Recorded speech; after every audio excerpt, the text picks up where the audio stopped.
May na-receive tayong question with regards fuel gauge at kung accurate daw ba yung reading ng ating fuel gauge.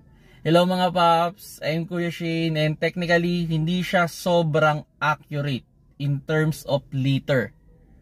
On the idea, minsan may mga kotse na pag nakaparada sa isang inclined na location, or like for example nakapaakyat siya, pwedeng mataas yung basa sa fuel gauge.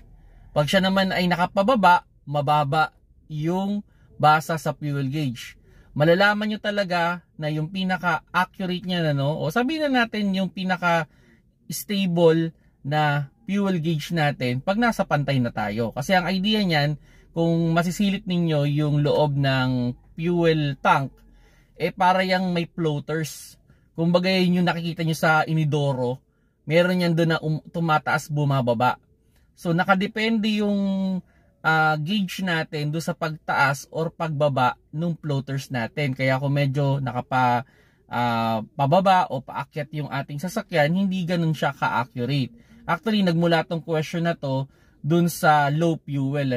Kumbaga, kung sakali daw ba na nag-low fuel, titirik na ba agad yung sasakyan? Syempre hindi naman, 'di ba? And yun nga, isa pang naging question diyan is kung naubusan ng fuel, ano daw ba yung magiging problema? Well, isa sa magiging problema diyan is yung ating fuel pump, pwedeng mag-overheat 'yon.